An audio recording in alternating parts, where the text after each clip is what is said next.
जिसको बोध का उदय होने पर, जागने पर स्वप्न के समान भ्रम की निवृत्ति हो जाती है, उस एकमात्र सुख स्वरूप शांत प्रकाश को नमस्कार है। कोई जगत के समस्त पदार्थों का उपार्जन करके अधिक से अधिक भोग प्राप्त कर सकता है, परंतु सबका परित्याग किए बिना कोई सुखी नहीं हो सकता। जिसका चित्त यह कर्तव्य है, यह अकर्तव्य है इत्यादि दुखों की तीव्र ज्वाला से झुलस रहा है, उसे भला कर्म त्याग रूप शांति की पीयूष धारा का सेवन किए बिना सुख की प्राप्ति कैसे हो सकती है। यह संसार केवल भावना है, परमार्थतः कुछ नहीं है। भाव और अभाव के रूप में स्वभावतः स्थित पदार्थों का कभी अभाव नहीं हो सकता।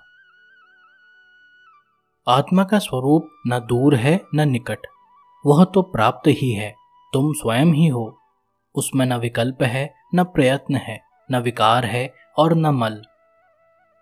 अज्ञान मात्र की निवृत्ति होते ही तथा स्वरूप का बोध होते ही दृष्टि का आवरण भंग हो जाता है और तत्वज्ञ पुरुष शोक रहित होकर शोभायमान होते हैं। सब कुछ कल्पना मात्र है और आत्मा नित्य मुक्त है। धीर पुरुष इस बात को जानकर फिर बालक के समान क्या अभ्यास करे, अर्थात ज्ञानी के लिए अभ्यास निरर्थक है। आत्मा ही ब्रह्म है और भाव अभाव कल्पित हैं। ऐसा निश्चय होते ही निष्काम ज्ञानी फिर क्या जाने, क्या कहे, क्या करे। सब आत्मा ही है, ऐसा निश्चय करके जो चुप हो जाए, उस पुरुष के लिए यह मैं हूं, यह मैं नहीं हूं इत्यादि विकल्पनाएं शांत हो जाती हैं।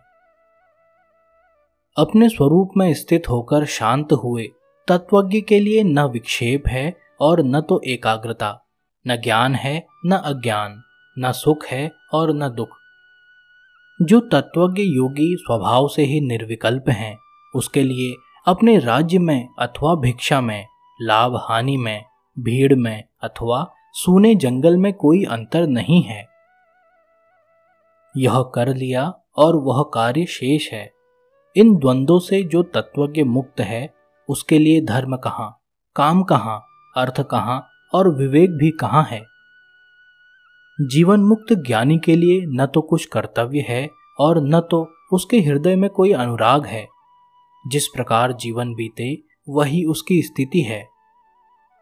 जो महात्मा समस्त संकल्पों की सीमा पर विश्राम कर रहा है, अर्थात साक्षी मात्र है, उसके लिए अज्ञान कहाँ, विश्व कहाँ, ध्यान कहाँ और मुक्ति भी कहाँ है। जिसने इस विश्व को कभी यथार्थ देखा हो, वह कहा करे कि यह नहीं है, नहीं है।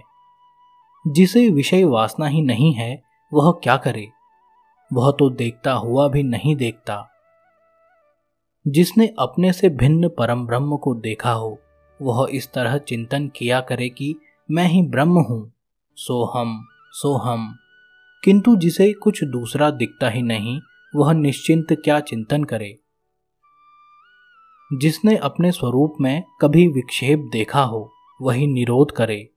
तत्वज्ञ पुरुष तो कभी विक्षिप्त ही नहीं हुआ, उसके लिए कुछ साध्य ही नहीं है, फिर वह क्या करे। तत्वज्ञ पुरुष तो संसारियों से उल्टा ही होता है। वह सामान्य लोगों जैसा व्यवहार करता हुआ भी अपने स्वरूप में न समाधि देखता है, न विक्षेप और न तो लेप ही। तत्वज्ञ पुरुष भाव और अभाव से रहित, तृप्त एवं वासना रहित होता है। लोक दृष्टि से सीधा उल्टा बहुत कुछ करते रहने पर भी वस्तुतः वह कुछ नहीं करता। तत्वज्ञ पुरुष का प्रवृत्ति अथवा निवृत्ति से दुराग्रह नहीं होता है। जब जो सामने आ जाता है, तब उसे करके वह मौज से रहता है। ज्ञानी पुरुष वासना, आलंबन, परतंत्रता आदि के बंधनों से सर्वथा मुक्त होता है। प्रारब्ध रूपी वायु के वेग से उसका शरीर उसी प्रकार गतिशील रहता है जैसे वायु वेग से सूखा पत्ता। संसार मुक्त पुरुष को न कभी हर्ष होता है और न विषाद। उसका मन सर्वदा शीतल रहता है और वह सदेह होने पर भी विदेह के समान शोभायमान होता है। जिसका अंतःकरण शीतल एवं स्वच्छ है, जो आत्मा राम है, उस धीर पुरुष की न तो किसी वस्तु के त्याग की इच्छा होती है और न तो कभी कुछ पाने की आशा। जिस धीर का चित्त स्वभाव से ही शून्य अर्थात निर्विषय है, वह साधारण पुरुष के समान प्रारब्धवश बहुत से काम करता रहता है, परंतु न उसे मान होता है और न तो अपमान ही। यह कर्म शरीर ने किया है, मैंने नहीं, मैं तो शुद्ध स्वरूप हूं। इस प्रकार जिसने निश्चय कर लिया है, वह कर्म करता हुआ भी नहीं करता। सुखी एवं श्रीमान जीवन मुक्त पुरुष असत्यवादी विषयी के समान काम करता है, परंतु विषयी नहीं होता। यह तो संसार का कार्य करता हुआ भी अतिशय शोभा को प्राप्त होता है। जो धीर पुरुष अनेक विचारों से थककर अपने स्वरूप में विश्राम पा चुका है, वह न कल्पना करता है, न जानता है, न सुनता है और न देखता है। ज्ञानी महापुरुष समाहित चित्त में आग्रह न होने के कारण मुमुक्षु नहीं और विक्षेप नहीं होने के कारण विषयी नहीं है। मेरे सिवाय जो कुछ दिख रहा है सब कल्पित ही है, ऐसा निश्चय करके सबको देखता हुआ वह वास्तव में ब्रह्म ही है। जिसके भीतर अहंकार है, वह देखने में कर्म न करे तो भी करता है, पर जो धीर पुरुष निरहंकार है, वह सब कुछ करते हुए भी कर्म रहित है। मुक्त पुरुष के चित्त में न उद्वेग है, न संतोष है और न कर्तव्य का अभिमान ही रहता है। उसके चित्त में न आशा है, न संदेह। वास्तव में ऐसे चित्त की ही शोभा है। जीवन मुक्त का चित्त ध्यान से विरत होने के लिए और व्यवहार करने के लिए प्रवृत्त नहीं होता है, किंतु निमित्त शून्य होने पर भी वह ध्यान से विरत ही होता है और व्यवहार भी करता है। बुद्धि शून्य पुरुष यथार्थ तत्व का वर्णन सुनकर और अधिक मूढ़ता को प्राप्त होता है अथवा संकुचित हो जाता है। कभी कभी तो कोई कोई बुद्धिमान पुरुष भी उसी मूढ़ के समान व्यवहार करने लगते हैं। मूढ़ पुरुष बार बार एकाग्रता तथा निरोध का अभ्यास करते रहते हैं। धीर पुरुष सुषुप्त के समान अपने स्वरूप में स्थित रहते हुए कुछ भी कर्तव्य रूप से नहीं देखते। मूढ़ पुरुष प्रयत्न से अथवा प्रयत्न त्याग से शांति नहीं प्राप्त करता। प्रज्ञावान पुरुष तत्व के निश्चय मात्र से शांति प्राप्त कर लेता है। आत्मा के संबंध में जो लोग अभ्यास में लग रहे हैं, वे अपने शुद्ध, बुद्ध, प्रिय, पूर्ण, निष्प्रपंच और निरामय ब्रह्म स्वरूप को बिल्कुल ही नहीं जानते हैं। अज्ञानी मनुष्य कर्म रूप अभ्यास के द्वारा मुक्ति नहीं पा सकता और ज्ञानी कर्म रहित होने पर भी केवल ज्ञान से मुक्ति प्राप्त कर लेता है। अज्ञानी को ब्रह्म साक्षात्कार नहीं हो सकता, क्योंकि वह ब्रह्म होना चाहता है। ज्ञानी पुरुष इच्छा न करने पर भी परब्रह्म बोध स्वरूप रहता है। अज्ञानी निराधार आग्रहों में पड़कर संसार का पोषण करते रहते हैं। ज्ञानियों ने समस्त अनर्थों की जड़ संसार सत्ता का ही सर्वथा उच्छेद कर दिया है। अज्ञानी को शांति नहीं मिल सकती, क्योंकि वह शांत होने की इच्छा से युक्त है। इच्छा ही अशांति है। ज्ञानी पुरुष तत्व का दृढ़ निश्चय करके सर्वदा शांत चित्त ही रहता है। अज्ञानी को आत्म साक्षात्कार कैसे हो सकता है, जबकि वह दृश्य पदार्थों का आलंबन स्वीकार करता है। ज्ञानी पुरुष वे हैं जो उन दृश्य पदार्थों को देखते ही नहीं और अपने अविनाशी स्वरूप को ही देखते हैं। जो आग्रह करता है, उस मूर्ख का चित्त निरुद्ध कहाँ है? स्थित प्रज्ञ आत्माराम का चित्त तो सर्वदा स्वाभाविक ही निरुद्ध रहता है।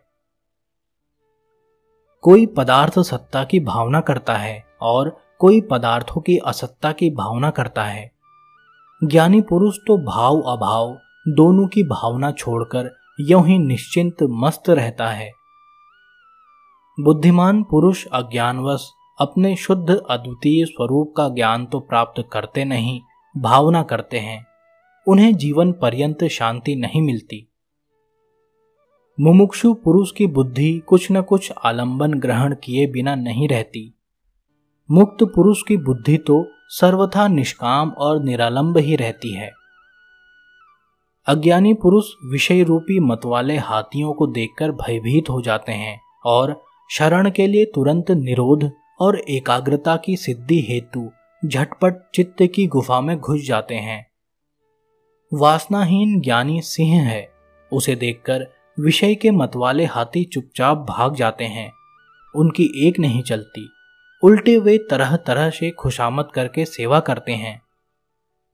निःशंक तत्वज्ञ पुरुष मुक्ति के साधनों का अभ्यास नहीं करता है। वह तो देखते, सुनते, छूते, सूंघते, भोगते हुए भी आनंद में मग्न रहता है। शुद्ध बुद्धि पुरुष वस्तु तत्व का श्रवण करने मात्र से आकुलता रहित हो जाता है। फिर आचार अनाचार अथवा उदासीनता पर उसकी दृष्टि नहीं जाती है। स्वभावस्थ ज्ञानी शुभ हो चाहे अशुभ, जो जब करने के लिए सामने आ जाता है तब उसे सरलता से कर डालता है। उसकी चेष्टा बच्चे के समान होती है। स्वतंत्रता से ही सुख की प्राप्ति होती है। स्वतंत्रता से ही पर तत्व की उपलब्धि होती है। स्वतंत्रता से ही परम शांति की प्राप्ति होती है। स्वतंत्रता से ही परम पद मिलता है। जब जिज्ञासु पुरुष अपने आप को अकर्ता और अभोक्ता निश्चय कर लेता है, तब चित्त की समस्त वृत्तियां क्षीर्ण हो ही जाती हैं। स्थित प्रज्ञ पुरुष की स्वाभाविक स्थिति उच्छृंखल होने पर भी श्रेष्ठ है। अज्ञानी पुरुष की, जिसके चित्त में अनेक इच्छाएं भरी हैं, बनावटी शांति सुशोभित नहीं होती। स्थित प्रज्ञ पुरुष महान भोगों में विलास करते हैं और पर्वतों की गहन गुफाओं में भी प्रवेश करते हैं, किंतु वे कल्पना, बंधन एवं बुद्धि वृत्तियों से मुक्त होते हैं। स्थित प्रज्ञ पुरुष श्रोत्रिय, देवता, तीर्थ, स्त्री, राजा और प्रिय को देखकर उनका सत्कार करता है, परंतु उसके हृदय में कोई वासना नहीं होती है। सेवक, पुत्र, स्त्री, दौहित्र और सगोत्र के साथ हंसी उड़ाए जाने पर, धिक्कार देने पर भी तत्वज्ञ पुरुष के चित्त में तनिक भी विकार नहीं होता है। लोगों की दृष्टि से प्रसन्न दिखने पर भी वह प्रसन्न नहीं होता और खिन्न दिखने पर भी खिन्न नहीं होता।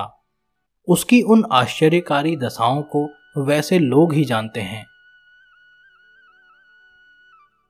कर्तव्य बुद्धि का नाम ही संसार है। विद्वान लोग उस कर्तव्यता को ही नहीं देखते, क्योंकि वे शून्याकार, निराकार, निर्विकार एवं निरामय होते हैं।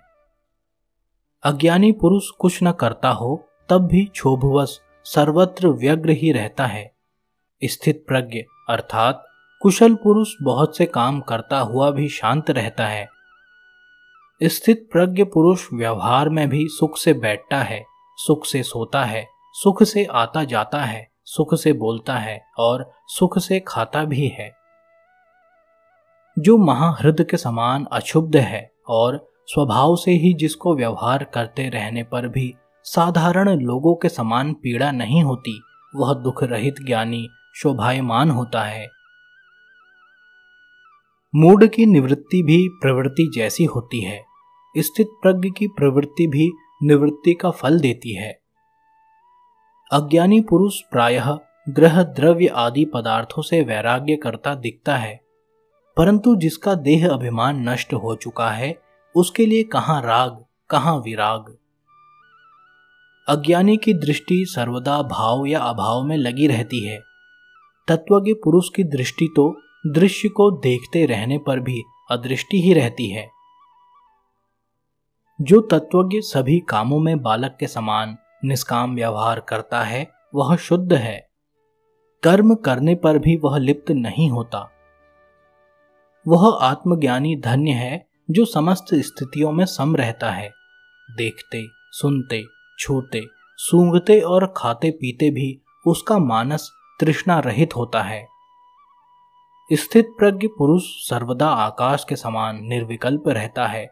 उसकी दृष्टि में संसार कहाँ है और उसका भान कहाँ। उसके लिए साध्य क्या है और साधन क्या। जिस तत्वज्ञ पुरुष को अपने अखंड स्वरूप में सर्वदा स्वाभाविक समाधि रहती है, जिसका लौकिक पारलौकिक कोई स्वार्थ नहीं है, जो पूर्ण स्व आनंद घन है, वास्तव में वही विजयी है। बहुत कहने से क्या लाभ।